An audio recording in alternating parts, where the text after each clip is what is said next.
Muy buenos días a todos los participantes. Les saludamos del Hospital Cayetano Heredia, Unidad Funcional de Telesalud y Telemedicina, Ministerio de Salud.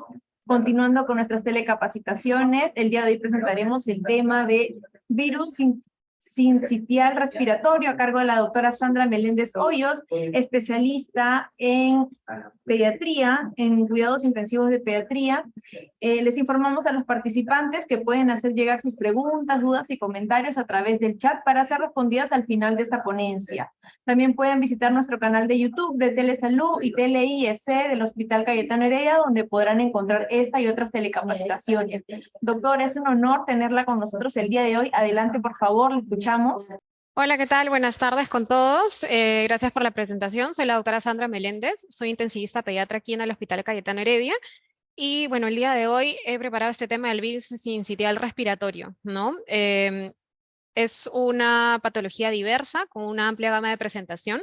Muchas veces es algo que manejamos nosotros, los intensivistas, pero es algo que tranquilamente lo pueden manejar médicos generales o lo pueden manejar médicos pediatras, y por eso es muy importante revisarla y un tema muy importante a tocar. Entonces, en primer lugar, ¿por qué hablar del virus sincicial respiratorio? Debemos recordar que el virus sincicial respiratorio va a producir alrededor de 33 millones de infecciones respiratorias bajas anuales. Esto es a nivel global. Además de estas 33 millones de infecciones respiratorias, alrededor de 3 millones de hospitalizaciones van a estar relacionadas con el virus sincicial respiratorio. Se asocia también a una cantidad de muertes importantes que pueden ir desde 60.000 hasta 199.000 muertes por año en niños menores de 5 años en diversas series de casos, lo cual es un número bastante importante. Y se considera que más del 90% de las infecciones respiratorias bajas y de las muertes por virus sincicial respiratorio son en países en desarrollo como el nuestro. Aproximadamente se considera que afecta casi a todos los niños antes de los 2 años, y más de la mitad de los niños menores de 1 año han sido infectados por lo menos 2 veces. Y esto, ya sean infecciones que son leves, moderadas, severas, con hospitalización, incluyen en total un costo anual que puede ir desde $8.000 incluso hasta $40.000, que es una suma de dinero bastante importante. Más allá del impacto en la salud o más allá del impacto económico, el virus sincicial respiratorio también tiene un impacto emocional en la familia, en el núcleo familiar de los pacientes que tienen este tipo de enfermedades. Se ha visto que la hospitalización por virus sincicial respiratorio va a generar un distrés importante entre los cuidadores del paciente, llevándolos a tener estrés alto, un pobre estado funcional, niveles de ansiedad también importantes, ausentismo laboral en la familia, disminución de productividad, lo cual se ve incluso hasta 1 mes después de que el paciente ha sido dado de alta. Sumado a esto, disrupción también del sueño, de la salud y de las rutinas de la familia, ¿no? Un niño que normalmente podría estar en casa pasa a estar hospitalizado, ya sea en sala común, ya sea en cuidados intensivos, y altera por completo el funcionamiento de la familia. Para empezar, el virus sincicial respiratorio, recordemos que viene de la familia de neumovirus. Es un virus que fue descubierto en el año 55, inicialmente en animales, pero desde entonces se describe como un causante de infecciones respiratorias en humanos, y después se ha visto que principalmente infecta a humanos. Es un virus de RNA de cadena simple que está cubierto por lipoproteínas, dentro de las cuales hay 2 proteínas importantes, la glicoproteína G y la proteína de fusión F, que después ya vamos a ver por qué son importantes en cuanto a la terapia y en cuanto al manejo. Lo que hoy día vamos a revisar es un poco la epidemiología y los cambios en los últimos años del virus sincicial respiratorio, la fisiopatología, la presentación de la enfermedad de esta infección, el manejo y por último la prevención.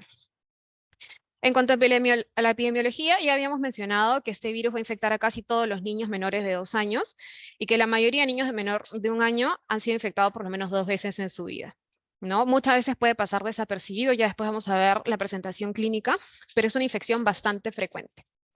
¿Cuál es el problema con este virus? Es que no va a generar inmunidad a largo plazo, lo cual hace que sea factible que un niño pueda tener reinfecciones o que pueda tener infección por virus sincicial respiratorio en más de una vez, digamos, por vida. Se considera que es la causa principal de hospitalización por infección respiratoria baja en niños menores de 1 año y es la causa más común de neumonía en menores de 5 años, incluso por encima, por ejemplo, de la influenza, que es un virus con el que probablemente todos estemos familiarizados o que de repente los padres de familia están más familiarizados. Incluso las hospitalizaciones por virus esencial respiratorio se han visto que son hasta 16 veces más comunes que la hospitalización por influenza en niños menores de 1 año. El virus esencial respiratorio va a tener una variación estacional. Generalmente va a depender un poco del clima y de las temperaturas que se manejan en los distintos hemisferios. Generalmente a nivel del hemisferio norte va a tener una presentación entre noviembre y marzo, con un pico de presentación de casos entre enero y febrero.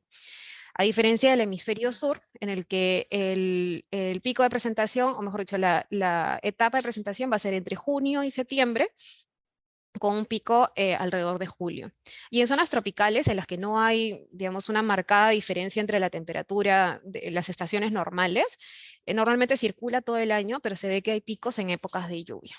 Ahora, toda esta variación estacional, digamos, comúnmente descrita en el virus esencial respiratorio, cambió abruptamente con la epidemia o con la pandemia del SARS-CoV-2. Entre los años 2020 y 2022, debido a las medidas de aislamiento, de uso de mascarilla, de cierre de escuelas, de cierre de guarderías, el virus esencial respiratorio prácticamente dejó de circular por más de 1 año debido a estas restricciones. Y los casos en algunos países se redujeron incluso hasta un 98%. Prácticamente no veíamos niños con virus esencial respiratorio, ¿no? O sea, pacientes en la UCI, prácticamente no habían pacientes por infecciones respiratorias, no habían pacientes ni siquiera con infecciones respiratorias leves, ¿no? Entonces, los niños menores de 1 año, que son los que suelen infectarse con este virus, y también las mujeres embarazadas, que van a generar también algo de protección e inmunidad a los recién nacidos, no se infectaron durante todo este tiempo, ¿no? Y se vio que ya una vez que empezaron a desaparecer las restricciones, empezaron a abrirse las escuelas, se empezó a levantar las cuarentenas en los distintos países, empezaron a aparecer los picos de casos, pero empezaron a aparecer con un retraso de más o menos 39 semanas en promedio, ¿no? Dependiendo también de los países, por ejemplo, que levantaban sus medidas de cuarentena o levantaban sus restricciones antes, obviamente empezaban a aparecer también antes los picos. Pero hay países que han demorado incluso en reaparecer los casos de virus esencial respiratorio hasta 88 semanas. Y en algunos países, cuando ha reaparecido este pico de virus esencial respiratorio, se han reportado picos incluso más altos y más duraderos de lo usual. Entonces, ¿qué es lo que hemos visto? Que en algunos países, como por ejemplo Argentina, ¿no? De lo que usualmente teníamos el pico común, ¿no? Del hemisferio sur, o mejor dicho, la presentación común que iba más o menos desde abril hasta septiembre, con un pico alrededor de junio y de julio, en el 2021, una vez que se presentaron o que se levantaron las restricciones, recién empiezan a aparecer los casos, ¿no? Con una aparición entre junio e incluso hasta octubre, incluso hasta noviembre, y con un pico alrededor de agosto, ¿no? Y en realidad lo que vimos ahí, por lo menos en este reporte, es que los casos en realidad fueron bastante menos frecuentes que los que usualmente presentaban en el año 2018, 2019, ¿no? Y podemos ver que en el 2020, que es la línea naranjada, prácticamente no hubieron casos reportados en todo el año. Algo similar pasó en España. Esto es solamente una serie de casos en Madrid, pero que más o menos muestra lo mismo, ¿no? Tanto 2018 como 2019, incluso 2020, vemos la presentación usual entre la semana epidemiológica 42 y la semana epidemiológica 10, con un pico justamente en las épocas de más frío, ¿no? En las épocas de más frío, sobre todo porque las temperaturas bajas van a hacer que esas proteínas de la cápside del virus se vuelvan más estable y que sea más propicia la infección. Además, también cuando hay más humedad, esto hace que las gotas que llevan finalmente las partículas virales se depositen en las superficies y así generar más infección. Y además que en épocas de frío la gente suele estar en espacios cerrados, más hacinados y también con menos ventilación, ¿no? Pero lo que se vio en el año 2020-2021, ¿no? Es que en el 2020 prácticamente no hubo casos de virus esencial respiratorio y en el 2021 los casos empezaron a presentar desfasados, ¿no? En una estación en la que usualmente no se veían e incluso acá sí se vieron que fueron casos menos frecuentes. En otros países, sin embargo, se ha visto que la presentación, además de estar desfasada, eh, se ha presentado una cantidad mucho mayor de casos, ¿no? Acá podemos ver, este cuadro es, por ejemplo, de Australia, donde vemos que en el periodo de lo que fue el año 2020, justo acá después de que se cierran las fronteras y que empiezan todas las medidas de restricción, al igual que los otros países, prácticamente no aparecen casos de virus inicial respiratorio, si lo comparamos con la curva en negro, que es la presentación usual promedio de la epidemia de virus sincicial respiratorio, y una vez que se empiezan a levantar las restricciones, empieza a aparecer, pero con una cantidad de casos bastante mayor a la usual, ¿no? Y esto obviamente puede ser porque en distintos países se han ido levantando las restricciones de distinta manera, ¿no? Se cree también que en esta etapa en la que hubo la presencia de virus, del virus SARS-CoV-2, podía haber cierta interacción entre los dos virus que no permitía que hubiera también la presencia del virus sincicial respiratorio, ¿no? Además de todas las restricciones y el hecho de que los niños no iban al colegio, no iban a guarderías, todo el mundo estaba muy pendiente de la higiene de manos, muy pendiente del uso de mascarilla, ¿no? Y lo que llama la atención es esta aparición, digamos, brusca, rápida, de bastantes casos, una vez que se han ido levantando las restricciones. Un motivo más para poner sobre la mesa el virus social respiratorio, porque probablemente esto sea también lo que nos espera a nosotros en los siguientes años. Ahora, el virus inicial respiratorio, ¿cómo se transmite? Principalmente por contacto directo con secreciones respiratorias, que posteriormente se van a inocular cuando los pacientes se llevan las manos a la nariz o las manos a la boca, ¿no? Y también por introducción de grandes gotas respiratorias en la nariz o en los ojos. Lo que es interesante de este virus es que puede sobrevivir bastantes horas o bastante tiempo en distintas superficies, ¿no? En superficies duras, como por ejemplo, qué sé yo, las camas, la puerta, pueden sobrevivir incluso hasta 6 horas. En los guantes, que son lo que utilizamos al momento de manejar pacientes, puede durar hasta 90 minutos. Y en la piel, obviamente si no hacemos una higiene adecuada de manos, puede durar hasta 20 minutos, ¿no? Lo cual, una vez más, al igual como fue con el COVID, refuerza la importancia de la higiene de manos y la higiene de superficies. En cuanto a la fisiopatología, como ya había mencionado, inicialmente el virus va a ir a parar a la nasofaringe. Inicialmente se va a adherir a las células de la nasofaringe, del epitelio de la nasofaringe. Y justamente con estas dos proteínas que mencioné, la glicoproteína, la glicoproteína G y la proteína de fusión F, esto le va a permitir al virus adherirse a las células y además hacer que estas células se fusionen, formando precisamente un sinsitio. Por eso es que este virus se llama virus sincitial respiratorio, ¿no? Entonces, una vez que pasa, que se une a las células y hace estos cambios celulares, estas células se van a ir desprendiendo de la vía respiratoria alta y pueden ir llevando el virus esencial respiratorio a las células de la vía respiratoria baja, ¿no? Este desprendimiento anormal de las células obviamente va a generar un infiltrado inflamatorio de las células, va a generar edema, aumento de secreción mucosa, va a generar producción de citoquinas y marcadores inflamatorios que van a hacer que este desprendimiento de la mucosa vaya aumentando también el moco. Entonces, generalmente puede tener un periodo de incubación entre 2 a 8 días, puede aparecer fiebre, pueden aparecer síntomas respiratorios altos como congestión, rinorrea, estornudos, que tranquilamente podrían simular un resfrío común y que en muchas ocasiones queda solamente como un resfrío común, ¿no? Cuando el virus empieza a invadir ya la vía respiratoria baja, que es alrededor de 2 a 3 días, puede en un tercio de los pacientes, que ya vamos a ver después en qué pacientes suele suceder esto, empezar a propagarse en el epitelio bronquiolar. Ya cuando hay compromiso de la vía respiratoria baja, empieza a presentarse tos, puede presentarse taquipnia, puede presentarse quejido, aleteo nasal, retracciones, sobre todo cuando hay mayor compromiso de la vía aérea respiratoria baja, ¿no? Y lo que sucede es que todo este moco, estas células que se han ido desprendiendo de la vía respiratoria alta, de la vía respiratoria baja, empiezan a producir zonas de obstrucción, ¿no? Generando obstrucción en la vía respiratoria baja, que es precisamente lo que va a generar los sibilantes que usualmente asociamos a la bronquiolitis, ¿no? Que como sabemos no es por un problema de la musculatura bronquial, como sucede en el asma, sino por obstrucción precisamente por estos tapones de células moco que se van generando con el virus sincicial respiratorio, ¿no? Y lo que va a producir eso es que finalmente en los alveolos va a haber atrapamiento aéreo de forma inicial, ¿no? Y posteriormente el aire puede ir reabsorbiéndose, recordando que los pacientes, conforme más pequeños sean, van a tener menos ventilación colateral de los alvéolos y finalmente colapsan, produciendo atelectasias y produciendo mayor dificultad respiratoria. Entonces, las manifestaciones clínicas van a depender de la edad que tiene el paciente y van a depender también de qué tan avanzada sea la invasión del virus, por así decirlo, ¿no? Tanto en niños pequeños como en niños mayores puede presentarse solamente como una infección respiratoria alta, siempre y cuando el virus no progrese y no invada la vía respiratoria inferior, ¿no? Pero en niños menores de 2 años suele suceder esto y se presenta con lo que conocemos clásicamente como bronquiolitis, ¿no? Que es la aparición en menores de 2 años de sibilancias por primera vez, asociado a taquipnia o asociado a tos. Puede presentarse también como una neumonía, ¿no? Incluso con aparición de crépitos, de subcrépitos.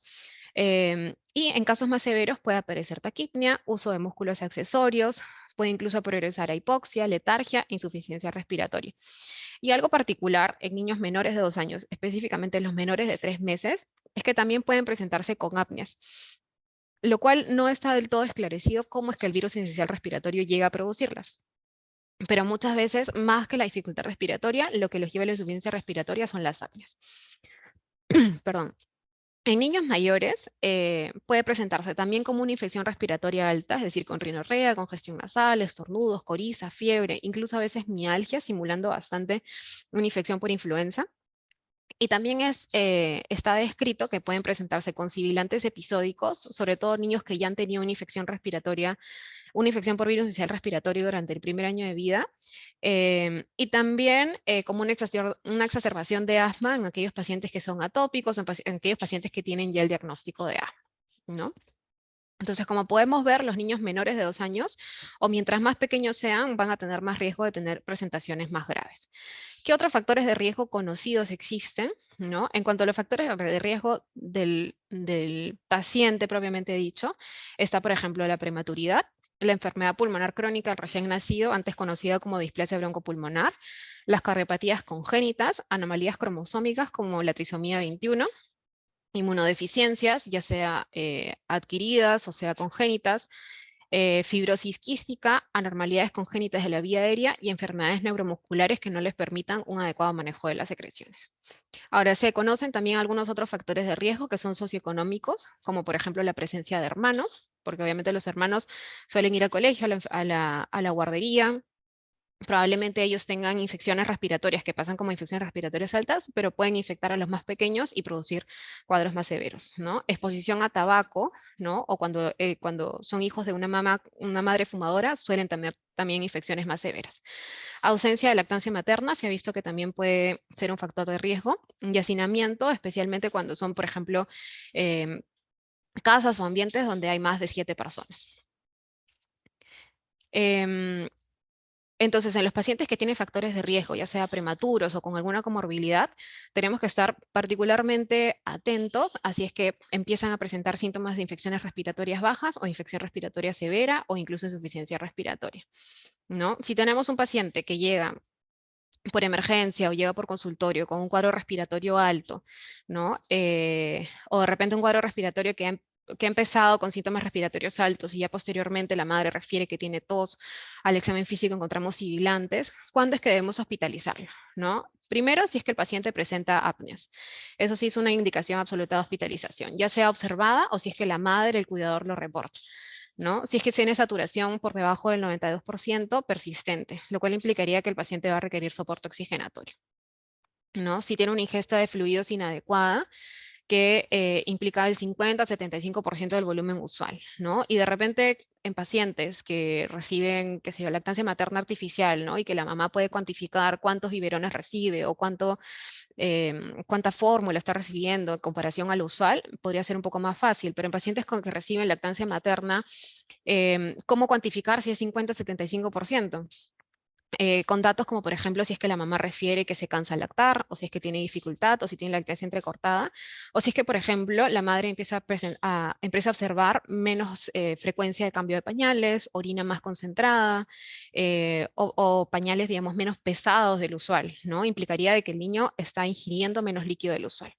¿No? Obviamente si tiene distrés respiratorio severo, ya sea que tenga quejido, retracciones marcadas, frecuencia respiratoria más de 70 respiraciones por minuto, si tiene factores de riesgo, específicamente los que mencionamos antes, los que están en verde, ¿no? Más que los factores socioeconómicos, y también si es que hay circunstancias sociales como que, por ejemplo, el paciente no va a poder acudir a un control próximo, o si es que el paciente presenta factores de riesgo, no va a poder acudir rápidamente por una emergencia, ¿no? En ese caso, está indicada la hospitalización. Y el tratamiento es principalmente de soporte, ¿no? Lastimosamente todavía no existe una terapia específica para el virus sincicial respiratorio, y por lo mismo el tratamiento que debemos dar es soporte, ¿no? Alivio de congestión nasal, especialmente en niños pequeños, menores de 3 meses, que son respiradores nasales obligados. Aliviar la congestión nasal muchas veces puede mejorar considerablemente la dificultad respiratoria. Antipiréticos en caso tengan fiebre, una hidratación adecuada que dependiendo de la severidad puede ser por vía oral, puede ser por sonda nasogástrica si es que el paciente se le dificulta mucho succionar o si se le dificulta mucho alimentarse, e incluso hidratación endovenosa en pacientes que no pueden tolerar adecuadamente, ¿no? Pero probablemente ya serían pacientes que requieren terapia o soporte en una unidad de cuidados intensivos o una unidad de cuidados intermedios, ¿no? Oxígeno, que ahora vamos a hablar sobre las indicaciones, y también si son pacientes que tienen falla respiratoria, se puede utilizar apoyo ventilatorio y también cánula nasal de alto flujo. Lo que sí no se ha demostrado que haya beneficio en utilizar es antibióticos, adrenalina nebulizada, salbutamol, montelukast, bromuro de ipatropio o corticoides sistémicos o inhalados. ¿Sí? Con ninguna de estas terapias se ha visto que haya realmente una mejoría o un impacto en la morbilidad, en la mortalidad, en el número de días hospitalizados. ¿Ya? a, a, em, a veces o antes habían estudios que apoyaban el uso, por ejemplo, de salino hipertónico. Lo que se ha visto es que solamente disminuye el número de días hospitalizados, ¿no? Y en algunos casos sí se puede utilizar bajo el supuesto de que justamente esos tapones de moco, de células que se forman, pueden un poco liquidificarse y pueden ayudar al movimiento de esos tapones en la nebulización con salino hipertónico, pero usualmente no es algo que se recomiende de rutina. Ahora, la pregunta es si es que le debo tomar exámenes auxiliares o no en un paciente que sospecho de que tenga una infección por virus sincicial respiratorio. Las pruebas virales, que son principalmente muy parecidas a lo que hemos visto en el COVID, pruebas antigénicas o pruebas de PCR, pueden ser útiles para aumentar la seguridad del diagnóstico viral y evitar otras pruebas, ¿no? En aquellos pacientes en los que me queda la duda de si es que estoy frente a un cuadro respiratorio viral o bacteriano, ¿no? En ese caso podría ayudar, ¿no? Pero las guías de práctica clínica, tanto la guía de la Academia Americana de Pediatría como la de el Reino Unido, no las recomienda de rutina, ¿no? Particularmente yo creo que sí podrían ayudar, por ejemplo, en el caso de que vayan, por ejemplo, pacientes menores, qué sé yo, ¿no? O llega a consultorio un niño de 1 año y en casa hay niños menores, hay un recién nacido, hay un niño de 1 mes, de 2 meses, entonces de repente en ese caso sí serviría más que nada para vigilancia, ¿no? Y también para ver un tema de la vigilancia epidemiológica, porque sí se ha visto que pueden haber em, epidemias o pueden haber aumento de casos, a veces en guarderías o a veces en colegios, ¿no? Entonces, por un tema epidemiológico sí podrían ser útiles, pero realmente identificar al virus esencial respiratorio no va a cambiar el manejo porque, como ya hemos visto, el manejo es principalmente de soporte. En cuanto a exámenes de sangre, no se recomiendan de rutina, ¿no? Tomar un hemograma, una PCR, procalcitonina, no va a cambiar en nada el manejo, ¿no? Y los gases arteriales, solamente si es que nosotros vemos que es un paciente que va teniendo cada vez más distrés respiratorio, va teniendo deterioro, probablemente va a requerir ventilación mecánica, pues en ese caso sí está indicado exámenes de laboratorio, ¿no? De lo contrario, de rutina no está recomendado hacerlos. Y en cuanto a la radiografía de tórax, también, ¿no? Si es un paciente que diagnosticamos de una bronquiolitis, una infección por virus sincicial respiratorio, en consulta, no tiene factores de riesgo, no tiene distrés respiratorio, no tendría indicación de hacer una radiografía de tórax. ¿no? Si es un paciente que tiene factores de riesgo o si vemos que es un paciente que tiene una dificultad respiratoria marcada, tiene tirajes, entonces en ese caso sí estaría indicada la radiografía, principalmente para ver complicaciones que podría tener, ¿no? Podría ser si es que sospechamos de que hay una telectasia, o si es que sospechamos de que hay una sobreinfección bacteriana, o si es que sospechamos de que hay una complicación más severa como un neumotórax, ¿no? En ese caso sí estaría indicada la radiografía de tórax. En cuanto a la prevención, dado que es una patología que no se puede tratar específicamente, la prevención es una gran arma y una gran herramienta, ¿no? Entonces, al igual que con otras infecciones respiratorias, las intervenciones no farmacológicas son la piedra angular en cuanto a la prevención, ¿no? Como ya hemos visto, este es un virus que se deposita fácilmente en las superficies, que puede sobrevivir bastante tiempo en las manos, entonces la higiene de manos es una medida importante a tomar para prevenir. De hecho, por ejemplo, en esos países en los que habíamos visto que los picos que aparecían de casos, ¿no? eran un poco más bajos de los usuales, ¿no? La hipótesis de los autores es que era precisamente porque si bien se habían ido levantando las restricciones, en la población había quedado muy arraigado la higiene de manos, había quedado muy arraigado la higiene de las superficies y había quedado muy arraigado el uso de mascarilla, ¿no? Lo cual hace que finalmente este virus sincicial respiratorio tampoco se transmita, ¿no? ¿Qué otras intervenciones podemos hacer? Limitar la exposición a tabaco, que como ya hemos visto, en un lactante que no tiene factores de riesgo podría hacer que tenga una infección más severa, ¿no? Evitar también lugares con hacinamiento, ¿no? O sea, si es que tenemos que aconsejar a una madre de familia que tiene un bebé pequeño, si es que puede o no puede llevarlo a un sitio, si es que pueden o no pueden visitarlo, ¿no? Preguntas que podemos recibir en consulta de pediatría, pues de preferencia y específicamente en las épocas en las que hay más virus esencial respiratorio, que es en las épocas de invierno o al inicio de la primavera, pues que no, que lo eviten, ¿no? Y finalmente, si es que hay un paciente que tiene virus esencial respiratorio ya diagnosticado o sospecha, en ese caso sí sirve el aislamiento tanto de gotitas y de contacto, ¿no? Hasta antes del COVID era bastante usual tener pacientes con bronquiolitis o pacientes con neumonías virales, ¿no? En salas comunes los teníamos en la UCI incluso y nosotros no siempre utilizábamos mascarilla, no siempre teníamos bueno, la higiene de manos sí la tenemos un poco más arraigada, pero la mascarilla es algo que hemos empezado a utilizar con más frecuencia desde la época del COVID. Sin embargo, por el virus esencial respiratorio y por muchos otros virus respiratorios, es algo que deberíamos seguir utilizando en pacientes con este tipo de infección respiratoria, ¿no? Y lo otro que también está recomendado es tener, por ejemplo, cuartos separados de hospitalización, ¿no? De manera que los pacientes con virus esencial respiratorio van a estar de una manera como en una cohorte, en un solo cuarto, ¿no? Y se evita que hayan coinfecciones o se evita que hayan infecciones en pacientes que no llegaron por un problema respiratorio, ¿no? De hecho, los pacientes que tienen infección intrahospitalaria de virus inicial respiratorio tienen también una morbilidad alta, ¿no? Entonces, evitar esto con una buena higiene de manos, el aislamiento y la cohorte de los pacientes es algo que también puede ayudar, ¿no? Ahora, vacuna específica para este virus, a diferencia del virus de la influenza y otros virus respiratorios, no existe. ¿Ya? Lo que sí se ha visto, o sea, si bien se han ido estudiando y tratando de buscar vacunas, hasta el momento no hay una que esté aprobada, ¿no? Pero sí existe el palivizumab, que es un anticuerpo monoclonal inmunizado que va a neutralizar la proteína F, que si recordamos es esa proteína de la cápside del virus, que lo que permitía era fusionar el virus a la célula del epitelio respiratorio, ¿no?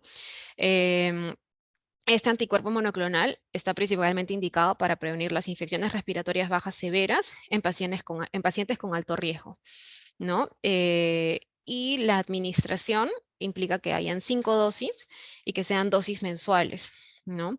Ahora, obviamente esto va a implicar un gasto importante para la salud pública, implica que sean pacientes que vayan a tener una adherencia adecuada al tratamiento, ¿no? ¿De qué serviría gastar en 2 dosis y después no va a recibir las 3 dosis siguientes, ¿no? Y por eso es que hay mucha duda o hay mucha discusión en si es que es algo factible implementar o no. De hecho, acá en nuestro país hay algunos hospitales donde sí está implementado y algunos otros hospitales que no. Y lo importante es que el palivizumab se ha visto que funciona no en todos los pacientes, sino que realmente hay una disminución de los cuadros severos en pacientes que tienen factores de riesgo. ¿no? Entonces, ¿en quiénes está indicado el palivizumab? ¿No? Si son prematuros, que no tienen enfermedad pulmonar crónica, o sea, no hicieron displasia broncopulmonar, solamente está indicado en aquellos que sean menores de 29 semanas y solamente si es que lo reciben o si tienen menos de 12 meses de edad al inicio de la estación del virus inicial respiratorio, ¿no? Es decir, si el paciente, si, por ejemplo, ¿no? Estando acá en Perú, si la estación usual en la que deberíamos ver que hay un inicio es entre mayo, junio, hasta ese momento tiene menos de 12 meses y tiene menos de 29 semanas y nació con menos de 29 semanas de edad gestacional, pues en ese caso tendría la indicación de recibir palivizumab. Si son prematuros que tuvieron enfermedad pulmonar crónica, es decir, requirieron oxígeno los primeros 28 días o más, o requieren ventilación mecánica por más de 28 días, es decir, tienen diagnóstico de displasia broncopulmonar, pues en ese caso el umbral de la edad gestacional sube un poquito, está indicado en pacientes menores de 32 semanas de edad gestacional, ¿no? Y lo pueden recibir incluso hasta los 2 años, siempre y cuando sean pacientes que todavía requieran terapia médica, ¿no? O sea, aquellos pacientes con displasia broncopulmonar que todavía requieren corticoides inhalados, que todavía requieren diuréticos o que todavía requieren algún tipo de terapia para la displasia que les generó el haber sido prematuros, ¿no? De lo contrario, son solamente hasta los 12 meses también, ¿no? Y siempre en relación con la estación del virus inicial respiratorio. En pacientes que tengan cardiopatía congénita, igual menores de 1 año y que sea una cardiopatía congénita hemodinámicamente significativa, ¿no? Si es, por ejemplo, un ducto es pequeño que no genera nada de compromiso hemodinámico, no tendría indicación de recibir el palivizumab, ¿no? Lo mismo, si tiene una comunicación interauricular pequeña que no genera mayor cosa, tampoco. Hablamos de cardiopatías congénitas que por ejemplo, lo predispongan a insuficiencia cardíaca o que el paciente requiera recibir tratamiento para insuficiencia cardíaca, que haya sido posoperado de una cardiopatía congénita o incluso aquellos que tengan indicación de trasplante cardíaco, en esos pacientes sí deberían recibir palivizumab, ¿no? Lo mismo con anormalidades pulmonares o desórdenes neuromusculares y también pacientes con fibrosis quística. En los pacientes con fibrosis quística, por ejemplo, si nosotros diagnosticáramos un niño de fibrosis quística solamente con el tamizaje neonatal, pero no ha tenido ningún problema respiratorio aún, no tiene indicación de recibir, ¿no? Es en aquellos pacientes que ya tengan eh, que sean menores de 24 meses, ahí había un error de tipeo, pero que tengan enfermedad pulmonar severa, ¿no? Que ya hayan tenido un episodio previo de hospitalización por cuadro pulmonar y que eso les haya dejado una secuela importante, ¿no? De lo contrario, no se ha visto o todavía no hay estudios suficientes que respalden el uso del palivizumab, ¿no? Habían otros factores de riesgo que habíamos mencionado, como por ejemplo inmunosupresión o pacientes con síndrome de Down. Lastimosamente en esos pacientes todavía no hay información suficiente como para apoyar el uso del palivizumab en ese grupo, ¿no? Pero es algo que sí se tiene que seguir estudiando, ¿no? En los últimos años también se ha seguido estudiando la posibilidad de tratamiento, la posibilidad de vacunas, ¿no? Y hay un par de medicamentos que se consideran como prometedores, pero todavía no están aprobados, ya sea porque tienen un costo muy alto, porque la forma de administración no es práctica, ¿no? Entonces es algo que todavía está en estudio. Y bueno, ya para finalizar, y a manera de conclusión, recordarles, el virus incisional respiratorio tiene un impacto global y se considera que es la mayor causa de infecciones respiratorias bajas en niños pequeños, por lo cual es algo que debemos tener en mente, debemos estar familiarizados, ¿no? Pacientes prematuros y pacientes con comorbilidades están en alto riesgo de presentar enfermedad severa por virus incisional respiratorio. Si llegaran a presentar, ya sea un lactante con factores de riesgo o no, pero si llegara a presentar infección por virus incisional respiratorio, recordemos que el manejo es principalmente de soporte. Tengamos en cuenta que el balizumab es una opción de prevención en pacientes con factores de riesgo, pero que lastimosamente no existe una terapia efectiva o vacuna al momento, ¿sí? No sé si es que alguien tuviera alguna pregunta. Muchas gracias, doctora, por su presentación. Ahora vamos con la ronda de preguntas. Hay que esperar unos momentos, por favor. Diferencias puntuales, hay un comentario entre neumonía y BCR. Ok, el virus esencial respiratorio, recordamos que es es el virus que va a producir la enfermedad, ¿no? Y al producir la enfermedad, como mencioné al comienzo, puede producir todo un espectro de síntomas. Puede producir desde infección respiratoria alta, puede producir bronquiolitis, que es principalmente compromiso de la vía respiratoria baja, o sea, el paciente que se presenta con sibilancias, con atrapamiento aéreo, ¿no? Y el paciente que se presenta con neumonía, que semiológicamente va a tener otros hallazgos, pueden haber crépitos, no necesariamente un consolidado en la radiografía, ¿no? Pero pueden haber crépitos, pueden haber subcrépitos difusos, ¿no? Hablamos, digamos, a nivel microscópico entre la diferencia entre el bronquiolo terminal y el alveolo. Entonces es un límite bastante pequeño y es difícil muchas veces diferenciar en qué momento es solamente bronquiolitis y en qué momento ya se habla de una neumonía viral, ¿no? Pero lo que hay que entender es que son, digamos, dos presentaciones distintas que puede tener el mismo virus, que es el virus sincicial respiratorio. Complicaciones del virus sincicial respiratorio, preguntan. Bueno, del cuadro agudo, puede ser tan severo como pacientes que cursen con insuficiencia respiratoria. Por lo mismo podrían llegar a requerir ventilación mecánica no invasiva o ventilación mecánica invasiva, ¿no?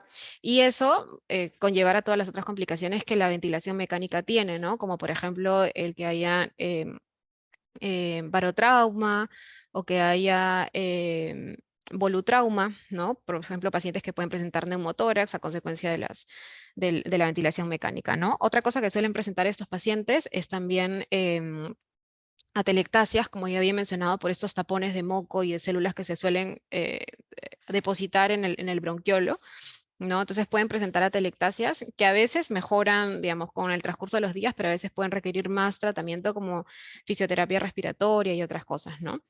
A largo plazo, los pacientes, después de haber estado en ventilación mecánica invasiva, pueden tener complicaciones propias de la misma, como por ejemplo problemas en la vía aérea, estenosis subglótica secundaria, malasia de la vía aérea secundaria, ¿no?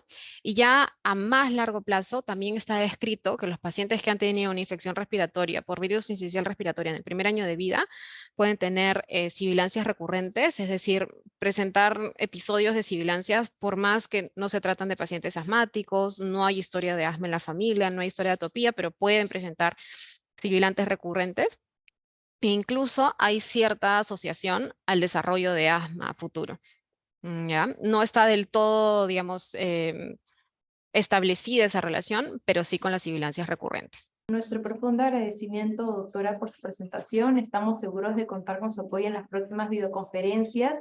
Informamos a los participantes que esta y otras telecapacitaciones podrán ser encontradas en nuestro canal de YouTube de Telesalud y Telemedicina Ministerio de Salud. También los invitamos a visitar nuestra página de Facebook del Hospital Cayetano Heredia, Red Funcional de Telesalud del MINSA, donde se vienen difundiendo nuestras telecapacitaciones que se realizan en el periodo de este mes. Que tengan un bonito día hasta la siguiente telecapacitación. Gracias.